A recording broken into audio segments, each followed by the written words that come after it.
He who is satisfied with gain, which comes of its own accord, who is free from duality and does not envy, who is steady both in success and failure, is never entangled, although performing actions. The Bhagavad Gita, it is never said that you have to give up all your occupation, your life, and give up everything and go and sit in the jungle and do some meditation. This was even condemned by Krishna. Arjuna, you are trying to give up your real duty as a Kshatriya, as a warrior, as a king who has to fight with enemies, and you are talking as a very wise man, as a saintly person. You want to give up everything and then go to the forest. It may appear to you, or maybe from with some people around them, they'll feel, oh, he has given up his great king life and he has gone away now. It may appear to be that, oh, they are doing some great work, but actually it is foolishness, because the kingdom where he was staying, that also belongs not to him, but belongs to the Supreme Lord. And the forest also belongs to the Supreme Lord. So if you give up your home, your town, hometown, or wherever you are staying, and then give up and go to the forest, and there start identifying, this is my forest, this everything is mine. You take up this place or that place, both doesn't belong to you. If you see this kind of a feeling of this is my property, this my property is in the lower consciousness of human beings or animals. The aborigines or the uncivilized people who used to be with the animals in the forest, they used to draw boundaries. This is mine. And anybody who goes there, they'll catch them, they tie them up, they keep some weapons on them.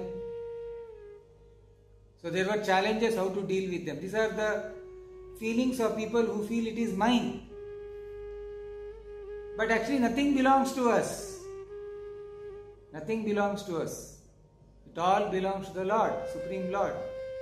So Krishna is saying to Arjuna, don't run away. You do your duty. You do your service. So for that he is saying here that he who is satisfied with gain, which comes of its own accord. Actually things come by its own accord. Own accord means people have some difficulty to understand this. When we say it comes by itself, does not mean that you should not work for it. If you are having bank account, in bank account you are having 50,000 rupees. Now you feel, I am having everything. So how money will come for your purchases? You have to do some bank transfer, or you have to do some activity, you have to pay a check, or you have to take a card and swipe. So just having amount in the bank is not sufficient. You have to at least do some activity, some transaction. That transaction is karma. You have to do your karma. If suppose somebody doesn't have 10 lakh rupees in the account and they write a check 10 lakh rupees and that gets rejected because there is no money in the bank, simply you are writing, that is cheating. So you cannot cheat somebody.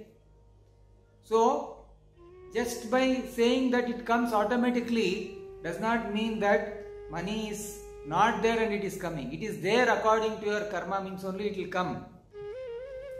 But you have to work for it. At least you should have a transaction for it. One more way of understanding this is, even I don't have money. If I go to a person who has money and I can take from him money. So this is also, you are doing some activity. So whatever happiness and distress you have to get, it will come. You are not working for distress. You are not working for happiness. Both will come. That is called, it will come according to its own accord. He who is satisfied with gain which come according to its own accord means a devotee, or a person who is trying to advance, a student, a Krishna conscious person, he does not make much endeavor to maintain this body. Because people are working so hard to maintain this body, he is satisfied with gains which are obtained of their own accord, means he neither begs nor borrows, but he labors honestly as far as is in his power, and is satisfied with whatever is obtained by his own honest labor.